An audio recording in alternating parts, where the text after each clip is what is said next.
noggin here. We're going to be going into the map that looks like the GameCube controller. Once you take a look at the mini-map and see the resemblance, you can never unsee it. It is Newkirk City, and spawning in the bottom right-hand corner as the blue Terran player representing Team Last Resort. It's match point. Can he take this best-of-5 series 3-1? We have Simba.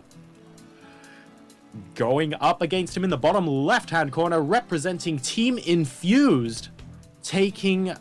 Oh, pardon me. This guy is on match point. It's 2-1, but I had the scores mixed up in my head right now. Our Zerg player, he is up a game, and winning this one would give him the 3-1 win. Can he do it? It is Infused Sabre.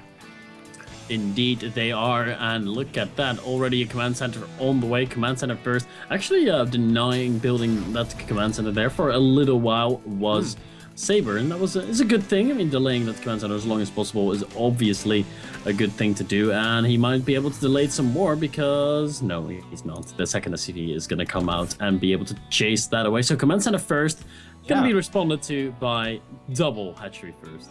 It's a greedy build, Lillian, because he actually skips out the 11-11. It's like a refined version of the 11-11 build. All right, guys, so now he's actually going to go 3cc before barracks, and he's going to get double gas. Wouldn't that be amazing? Like, in response to this, the Zerg goes triple hatch, and there's an SCV scout and sees that, so in response, we go 3cc.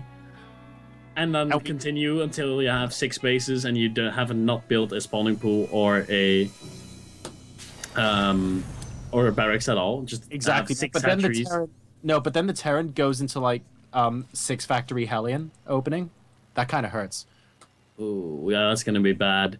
I don't know who would be better off, actually. I mean, 6 hatchery is going to give you a sick amount of income, sick amount of production, sick amount of larvae. Well, we'll have to test that sometime, Drozar. We'll have to test that sometime.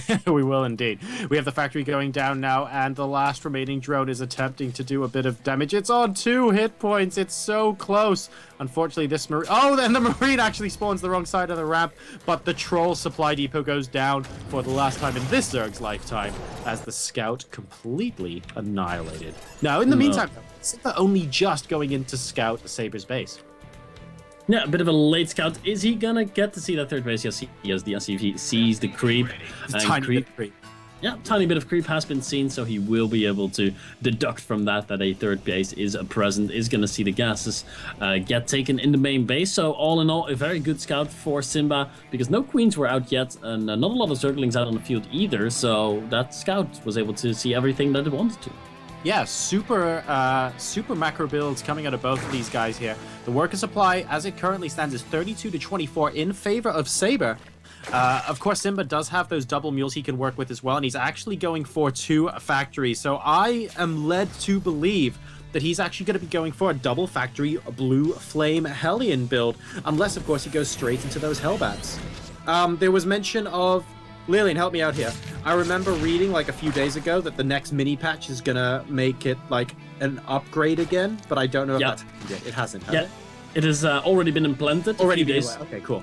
A few days ago, so the Hellbats now require an upgrade to be researched on a tech lab, and they still require that armory. So no armory in sight, which leads me to believe that it is going to be a Blue Flame Hellion strategy, and you can still produce Hellbats, you just cannot transform Hellions to Hellbats before you get that upgrade. Nope, that makes sense. It's because I haven't played HOTS in like the last day or two, so I couldn't work out the exact date that they implemented it. I hope they have enough time to test that out before the game goes gold, though, man, because making changes like this so soon before the beta ends, they risk, like, they might not have too much time to tweak it. I wonder what their plan is.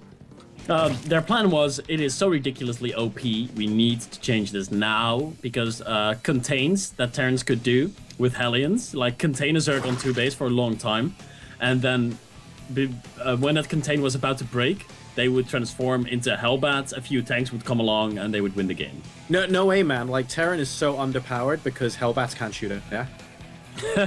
It's like, we've got nothing against mutants when you have Hellbats on the field. It sucks. So they need a bit of a buff, or like maybe when they transform, they get an air upgrade, like Goliath style. That would be so cool if you could torch mutants in the air. That's right. And then not overpowered. And then, ladies and gentlemen, the game would be balanced. Meanwhile, though, we have a massive hit going down at the third base location. A decent number of workers killed there, 8 by these couple of Hellions, but Roaches promptly drive them away. So a bit of damage done, but not too much. And Sabre needs to connect his bases by creep.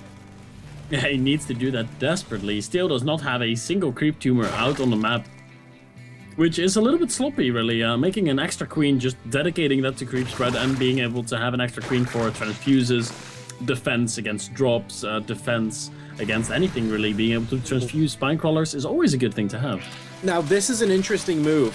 Normally, when attacks finish, that's a really, really nice time to drone up. I'm sure you'd agree, Lillian. But the thing is, the Hellions didn't actually die there, and we had, like, the world's most massive round of drones come out from Sabre just now. So he is risking some Hellions, and potentially Hellbats, of course, because it's been a while since, although he hasn't actually got the armor yet, but it could have been fast Hellbats. He might have been able to come in for round 2 and roast off a couple more. I think this gamble's going to pay off on this occasion, though. Let's see, are we gonna see that transformation servos? How do you pronounce that? Servos, I think. Yeah. Servos, yeah. Transformation servos. If you're like super posh, but I don't think we can get away with that. I think your vocabulary is like 10 times better than mine, so there's gonna be words in here and in England that I don't. Cool, man. We could like no, man. You just make words up. That's the key. But anyway, we have another Hellion attack going down at the natural expansion. He is killing off a couple more workers, though. But the number of workers that have been produced since meant that he's still on 67 workers versus the 55. So Sabre is actually completely okay off of that. And this time, he has killed off all of the Hellions. So he is going to be safe for another couple of minutes. Yeah, well played there by our Zerg player. He's actually doing a really good job. That 3 hatch before spawning pool really giving him an edge and giving him an insane drone count. And guess what? He is going to be going for some drop play. It's going to be an Overlord dropping action this time. He really loves his roaches, this guy. He utilizes them in different ways, but the core is the same. Roaches, pure roaches with upgrades. Yeah, I hear roaches apparently are a good unit, and it looks like Sabre going, well, if I've won 2 games with roaches, then why not win 3? I can't really argue with his logic here. It looks like we have a couple of Overlords being harassed here at the 4th base, and amusingly, they're actually not moving away, which I find very bizarre. Maybe he doesn't want to give away the fact that he has Overlord speed, but they're not on hold position either, so the Viking knows that the Zerg is at Overlord speed right now. I wonder if he's going to prepare for drops accordingly. Here's a Queen coming in towards the 4th base. He should be able to chase the Viking away. Yeah, should be able to chase that Viking away. That last Overlord, I think it's going to die. Yeah, it will die. It's actually going to fly right into the Viking and be like, take my life, please. Oh, that Overlord, man. That wasn't necessary. Did you see that? So unnecessary. It's a sad existence being an Overlord, man. And that Overlord was like the saddest Overlord ever. And here we go. These Overlords are being moved around into the center of the map. Roach is now getting in. That's a lot of them moved up there. In the meantime, let's take a look at what Simba has to prepare against this. He has a lot of tanks, and he's actually defending his 3rd really well. But the problem with this is that the drop might be able to go straight into the main. Can Simba reposition himself in time? And will he see this? He has a Marine at the Watchtower. He sees a whole bunch of Overlords moving out. Is he going to react? Oh, we have roaches coming into the 3rd as well. Okay, the Marine dies. Has he prepared for the drop? Can he see it? He's only making missile turrets. Oh dear. He's actually moving more siege tanks down. Okay. He had a siege tank in his main base. Now they come up the ramp. Okay, They're starting to get into position. Come on, Hellions. You need to go for the Hellbat mode. He does have that available right now, so he could do it. Oh, and the drop's been abandoned. Oh, he's actually moving back to the 3rd base location. He's trying to figure out how many siege tanks there are. 1 Overlord's worth of roaches go down. He wants to drop them directly on top of the tanks if he can. And he's dropping a few in the mineral line. I can't imagine that's the best way forward. Oh, but here we go, flanking at the 3rd as well. And these tanks might actually go down. He's constantly dummying Simba, not allowing him to siege his tanks up anywhere. No, he's making it really difficult for the Terran player to have a good reaction. And here come the Overlords again. They could drop on these siege tanks and kill them pretty easily. There's so many units here. Oh, a full Overlord. No, he manages to get all the roaches out before the Overlord dies. And he should really drop all those roaches in one place. He's dropping them so far away, they cannot really even attack the siege tanks. Oh, and there's actually 1 Overlord still with roaches in it as well. Okay, I'm gonna say it. This drop was really weirdly executed, man. Like, I like the idea of the Overlord sort of going to the 3rd base, coming back to the main, you know, so on and so forth. The back and forth was really, really cool. But you still have to drop them all either on top of the army at once, or you commit to some sort of attack. They spend way too much time in the Overlords. You're right. They spent a little bit too much time in those overlords and didn't really do much. We got 7 workers on this refinery there for a second, but he's going to be pulling them off. And the roaches, of course, are going to continue to come. But let's face it, Durosar, this game is pretty much over. Yeah, exactly. We now have 160 supply coming out from Simba, and a lot of that is a really, really nice mech.